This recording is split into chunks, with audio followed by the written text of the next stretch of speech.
Friends, new सर्वोत्तम agriculture academy में आपका स्वागत है। मैं मुलायम यादव आज बायोलॉजी का चौथा लेक्चर लेकर आया हूँ।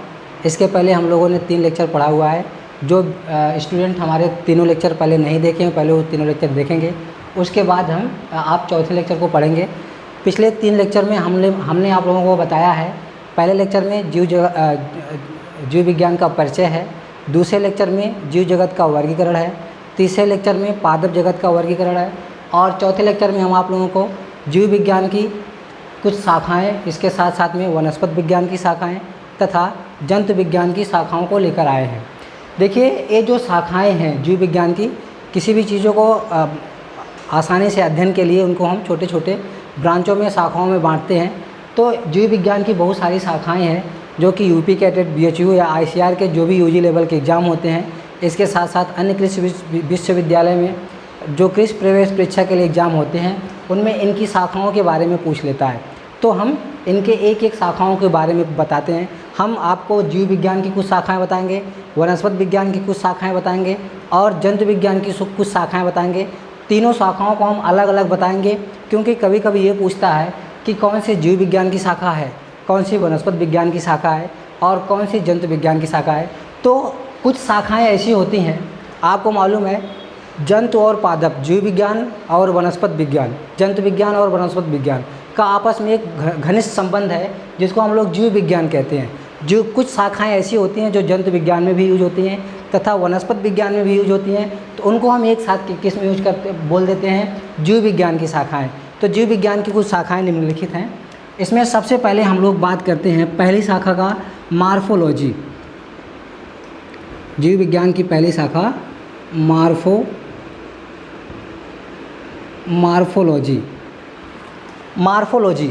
मार्फोलॉजी में हम लोग किसका अध्ययन करते हैं, इसको आकार की बोला जाता है।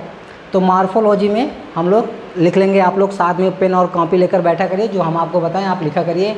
मार्फोलॉजी में किसी भी जीव के बाहरी संरचना का अध्ययन। तो किसी भी जीव के बाहरी संरचना का अध्ययन क्या कहलाता है, मार्फोलॉजी कहलाता है। इसके बाद दूसरा है एनाटॉमी।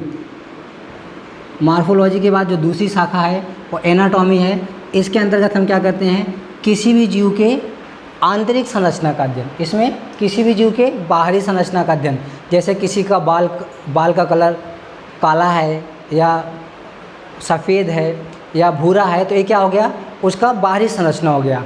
किसी का कलर ब्लैक है। और एनाटॉमी उस जीव के जीन से संबंधित जो अध्ययन होता है, उसको हम लोग कहते हैं आंतरिक संरचना का अध्ययन, जिसको हम एनाटॉमी में किसी भी जीव के आंतरिक संरचना का अध्ययन और मॉर्फोलॉजी में किसी भी जीव के बाहरी संरचना का अध्ययन करते हैं। उसके बाद इकोलॉजी बहुत इम्पोर्टेंट है। इकोलॉजी, इसकी परिभाषा क्या है, इकोलॉजी की किसी भी जीव के, यहाँ पे हम बात जीव की ही कर रहे हैं क्योंकि जीव विज्ञान की शाखाएं पढ़ रहे हैं, किसी भी जीव के बाहरी संरचना किसी भी जीव के उससे संबंधित पारस्परिक वातावरण का अध्ययन क्या कहलाता है, इकोलॉजी। आप लोग सभी लोग लिखते रहेंगे। देन हम लोग बात करते हैं पैलियोबॉटनी की या पैलिएंथोलॉजी। चौथा हमारा जो ब्रांच है पैलिएंथोलॉजी।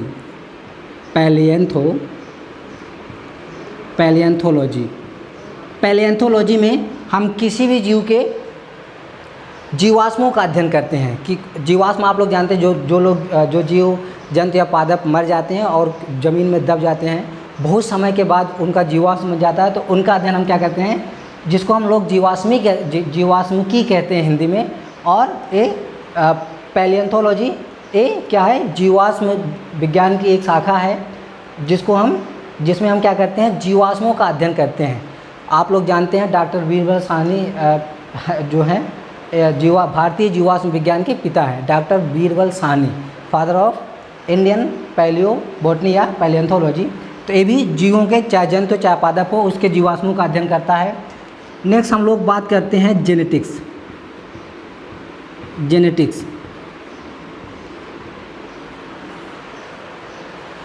इसमें हम लोग क्या करेंगे, किसी भी जीव के वंशानुगत तथा विभिन्नताओं का अध्ययन, study of variation and heredity of any organism, तो किसी भी जीव के वंशानुगत और विभिन्नताओं का अध्ययन क्या कहलाता है? जेनेटिक्स कहलाता है। इसके बाद अगला जो है हम लोग बात करेंगे साइटोलॉजी की।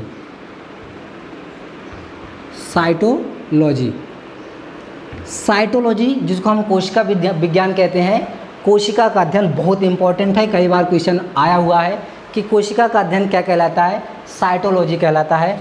इसी से मिलता जुलता है कैरियोलॉजी।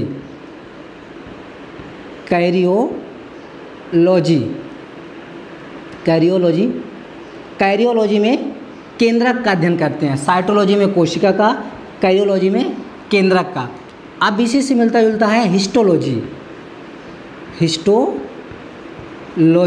आप सभी लोगों को पता होगा हिस्टोलॉजी ऊतक या औतिकी जिसको कहा जाता है, ऊतक विज्ञान जिसको कहते हैं। हिस्टोलॉजी मतलब ऊतकों का अध्ययन। तो ऊतकों का अध्ययन क्या कहलाता है? ऊतकों का अध्ययन हिस्टोलॉजी कहलाता है। इसके बाद एक और है एम्ब्रियोलॉजी।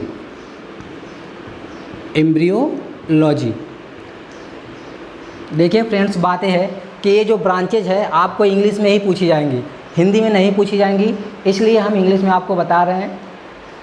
एम्ब्रियोलॉजी में क्या पूछा जाएगा, किसका अध्ययन क्या आता है?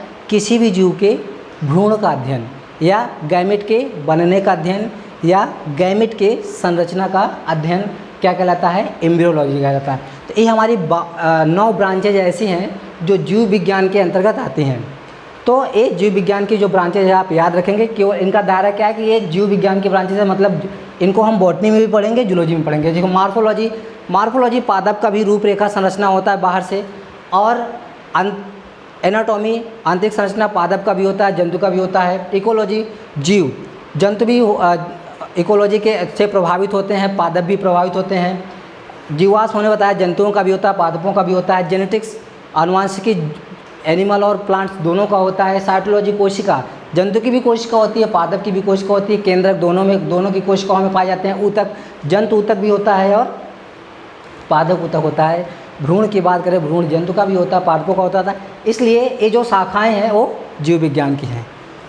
इसके बाद हम लोग दूसरी शाखा, जो इसके बाद की जो शाखाओं की बात करेंगे, वनस्पत विज्ञान की प्रमुख शाखाएं। आप लोगों को हेडिंग डालनी है वनस्पत विज्ञान की प्रमुख शाखाएं। वनस्पत विज्ञान की प्रमुख शाखाएं। वनस्पति विज्ञान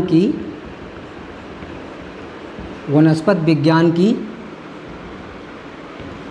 शाखाएं। जो शाखाएं हम आपको बता रहे हैं बहुत इम्पोर्टेंट है, आप याद रखेंगे सभी शाखाओं के। वनस्पत विज्ञान की शाखाएं, वनस्पत विज्ञान की शाखाओं में जो सबसे पहली शाखा है फार्मेकोलॉजी। मैं साफ साफ लिख देता हूँ, आप लोगों को हो सकता समझ में आए।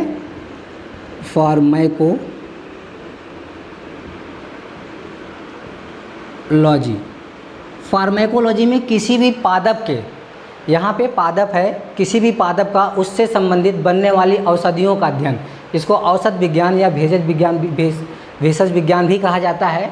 मतलब किसी भी पादप का उससे, मतलब कोई औषधीय पादप है उसका जब अध्ययन करते हैं तो फार्मेकोलॉजी में करते हैं। फार्मेकोलॉजी में किसका अध्ययन किया जाता है?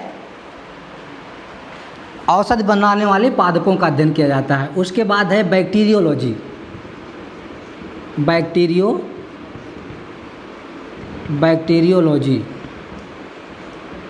बैक्टीरियोलॉजी में जीवाणुओं का अध्ययन किया जाता है। सब लोग साथ साथ लिखते चलेंगे।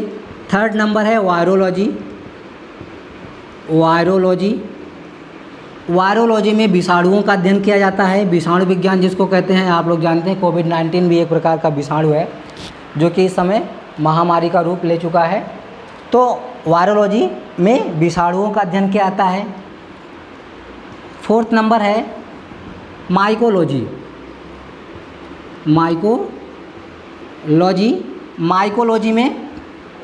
माइकोलॉजी में कवकों का अध्ययन किया जाता है। माइकोलॉजी में कवकों का अध्ययन किया जाता है। इसके बाद है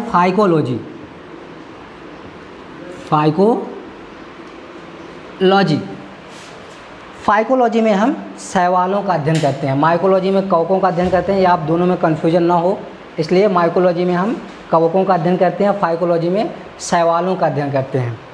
इसके बाद आता है नंबर लाइकेनोलॉजी। 6 नंबर हमारा क्या है? लाइकेनोलॉजी। लाइकेनोलॉजी में हम लाइकेन का अध्ययन करते हैं। किसका अध्ययन करते हैं? लाइकेन का अध्ययन लाइकेनोलॉजी कहलाता है। आपको मैंने कल लाइकेन के बारे में बताया था। लाइकेन क्या है? लाइकेन कवक और शैवालों का समूह। तो कवक और शैवाल जब कहीं पे एक ही जगह उगाते हैं एक साथ, तो इसको हम लाइकेन बोलते हैं, लाइकेनोलॉजी। उसके बाद ब्रायोलॉजी।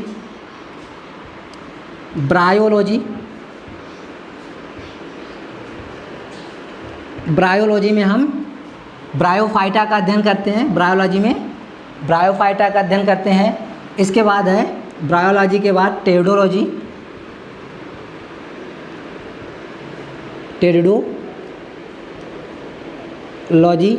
टेरिडोलॉजी में टेरिडोफाइटा का अध्ययन करते हैं। नेक्स्ट है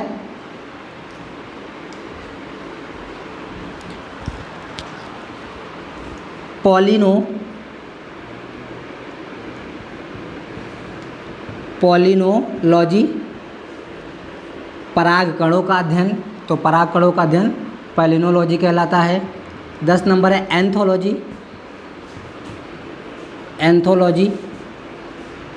एंथोलॉजी में हम पुष्पों का अध्ययन करते हैं। 11 नंबर है फ्लोरिकल्चर।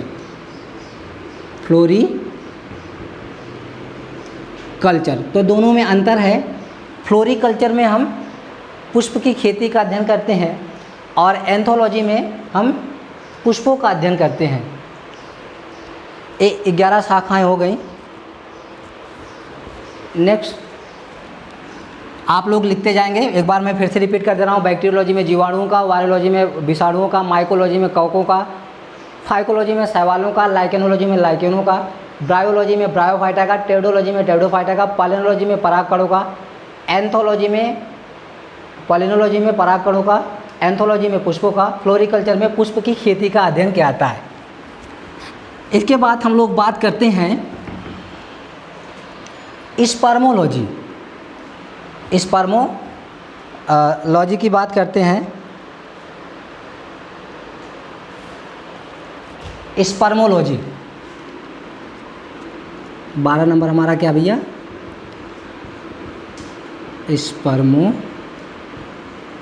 आप लोगों को साथ साथ में लिखते जाना है, आप मिस कोई भी नहीं करेंगे, सब इम्पोर्टेंट है। स्पर्मोलॉजी में बीजों का अध्ययन करते हैं। किसका? सीड या बीजों का अध्ययन क्या कहलाता है? स्पर्मोलॉजी कहलाता है। स्पर्मोलॉजी में हम बीजों का अध्ययन करते हैं। एग्रोनॉमी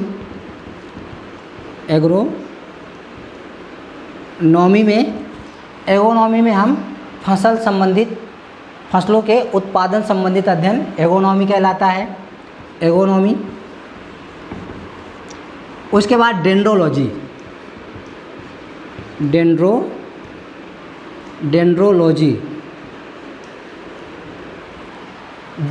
में हम वृक्षों का अध्ययन करते हैं। वृक्षों का अध्ययन डेंड्रोलॉजी कहलाता है।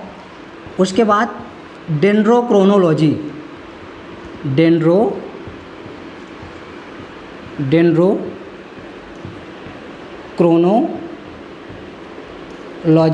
तो डेंड्रोक्रोनोलॉजी में हम वृक्ष के आयु का अध्ययन करते हैं। डेंड्रोक्रोनोलॉजी में वृक्ष के आयु का अध्ययन करते हैं। डेंड्रोक्रोनोलॉजी में अगर हम वृक्ष के आयु का अध्ययन करते हैं तो वृक्ष में उपस्थित जो एनुअल रिंग्स होते हैं उनको काउंट करके करते हैं। डेंड्रोलॉजी और डेंड्रोक्रोनोलॉजी में आप लोग अंतर याद रखिएगा। डेंड्रोलॉजी में वृक्षों की अध्ययन करते हैं, डेंड्रोक्रोनोलॉजी में वृक्षों के आयु का अध्ययन करते हैं। इसके बाद आपको पता है विटीकल्चर बहुत पूछा जाता है कि विटीकल्चर में हम किसका अध्ययन करते हैं? तो विटीकल्चर में हम अध्ययन करते हैं अंगूर की खेती का अध्ययन विटीकल्चर कहलाता है। उसके बाद ओलेरीकल्चर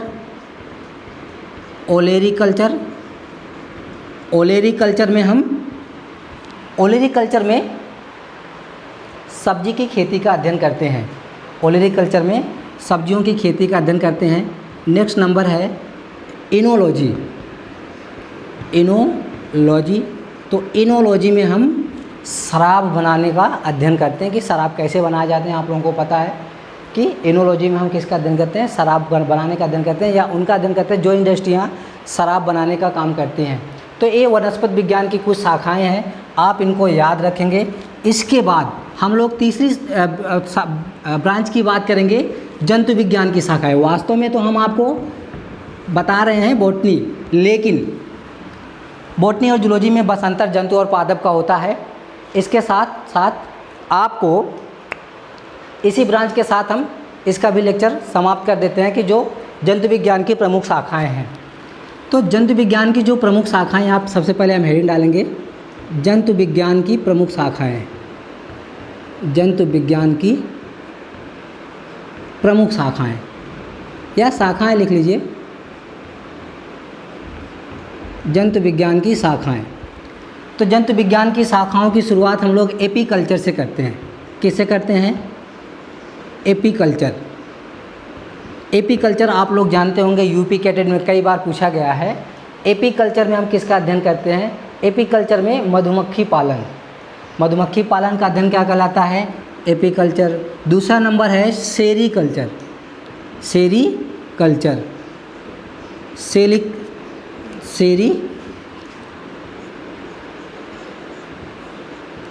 सेरीकल्चर। तो सेरीकल्चर में हम रेशम कीट पालन का अध्ययन करते हैं। एक होता है मोरीकल्चर। मोरीकल्चर में हम किसका, शहतूत के जो क्रॉप होती है, शहतूत का पौधा होता है, उसके कल्टीवेशन का अध्ययन हम मोरीकल्चर कहते हैं। लेकिन सेरीकल्चर में सिल्क और सिल्क मॉथ, इन दोनों का अध्ययन करते हैं। इसके बाद 3 नंबर आता है पिगरी। पिगरी में हम सूअर पालन का अध्ययन करते हैं। पिगरी में सूअर पालन का अध्ययन करते हैं। और चौथा नंबर आता है पोल्ट्री। पोल्ट्री, पोल्ट्री में मुर्गी या इससे संबंधित प्रजातियों का अध्ययन क्या कहलाता है? पोल्ट्री कहलाता है। उसके बाद animal husbandry. Animal husbandry, animal husbandry में हम किसका पालन करते हैं? पशुपालन करते हैं। एनिमल हस्बेंड्री में पशुपालन किया जाता है।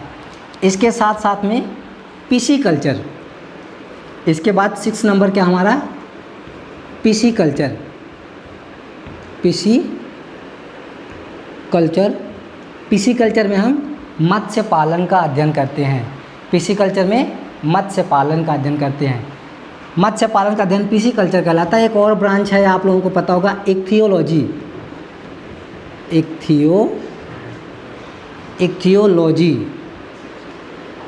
इक्थियोलॉजी में हम मछलियों का अध्ययन करते हैं। इक्थियोलॉजी में मछलियों का अध्ययन, पिसीकल्चर में मछली पालन का अध्ययन करते हैं। उसके बाद नेक्स्ट हमारी जो शाखा है वो हर्पिटोलॉजी। हर्पिटोलॉजी में एम्फीबियंस और रेप्टाइल्स मतलब सरीसृप और उभयचर का अध्ययन क्या कहलाता है? हर्पिटोलॉजी कहलाता है। इसके अलावा आप प्रोटोजूलॉजी नाम सुने होंगे। प्रोटोजूलॉजी, प्रोटोजोआ संघ के जंतुओं का अध्ययन क्या कहलाता है? प्रोटोजूलॉजी। प्रोटोजोआ संघ के जंतुओं का अध्ययन प्रोटोजूलॉजी। नेक्स्ट अगर हम लोग बात करें कि उसका हिमेटोलॉजी। हिमेटोलॉजी में रक्त एवं रक्त से संबंधित बीमारियों का अध्ययन। रक्त एवं रक्त से संबंधित बीमारियों का अध्ययन क्या कहलाता है? हिमेटोलॉजी कहलाता है। रक्त एवं रक्त से संबंधित बीमारियों का अध्ययन हिमेटोलॉजी कहलाता है। नेक्स्ट बात हम लोग करते हैं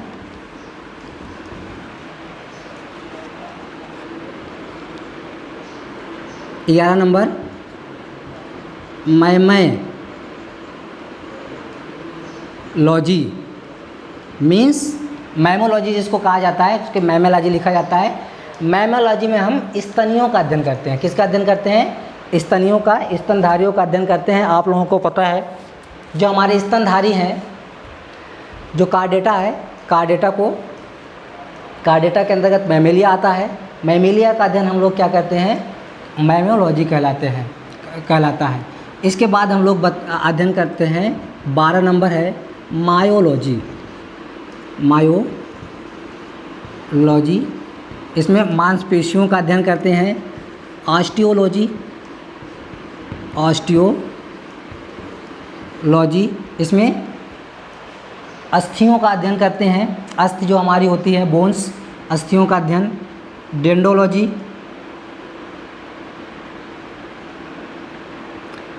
चौदह नंबर है डेंड्रोलॉजी। डेंड्रोलॉजी में दांतों का अध्ययन किया जाता है। डेंड्रोलॉजी में किसका अध्ययन करते हैं, दांतों का अध्ययन। डर्मेटोलॉजी,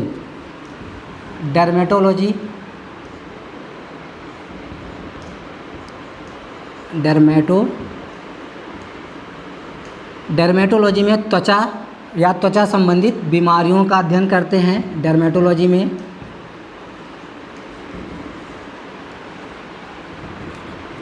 एंजाइमोलॉजी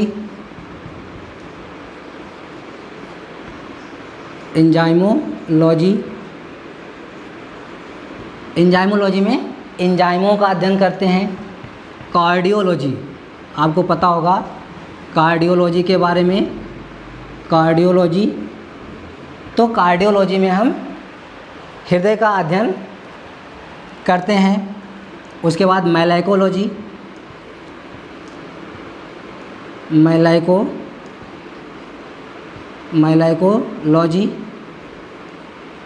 मैलाइकोलॉजी में हम मोलस्का संघ के जंतुओं का अध्ययन करते हैं। मैलाइकोलॉजी में मोलस्का संघ के जंतुओं का अध्ययन करते हैं। इसके बाद हम लोग बात करते हैं सायरोलॉजी, SAURO, सायरोलॉजी, छिपकलियों का अध्ययन। सायरोलॉजी में छिपकलियों का अध्ययन। उसके बाद सायरोलॉजी के बाद ऑर्निथोलॉजी,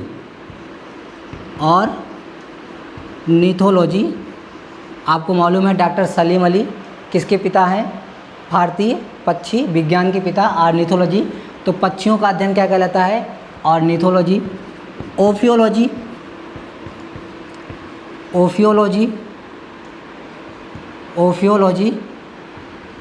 तो ओफियोलॉजी में हम सांपों का अध्ययन करते हैं। सर्प, आप लोग जानते होंगे सर्पों का अध्ययन। सबसे विषैला सर्प कौन सा है, वाइपर। यूपी कैडेट में क्वेश्चन आया हुआ है कि विश्व का सबसे विषैला सर्प कौन सा होता है, ओफियोलॉजी होता है।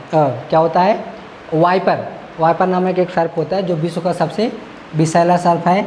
उसके बाद आपको एक दो ब्रांचेज और हैं, जैसे एंटोमोलॉजी,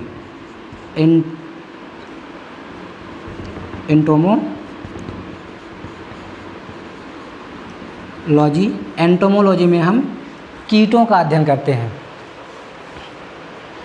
तो ये हमारी शाखाएं हैं जिसके अंतर्गत हम इन सब जीवों का या जंतुओं का या पादपों का अध्ययन करते हैं। इससे आपको एक दो शाखा जरूर यूपी कैडेट में पूछी जाएगी। जो भी चीज़ें हमने बताया आप मेरे वीडियो पॉज करके देखते रहेंगे। अगला लेक्चर हम साइटोलॉजी में कोशिका का लेकर आएंगे। धन्यवाद।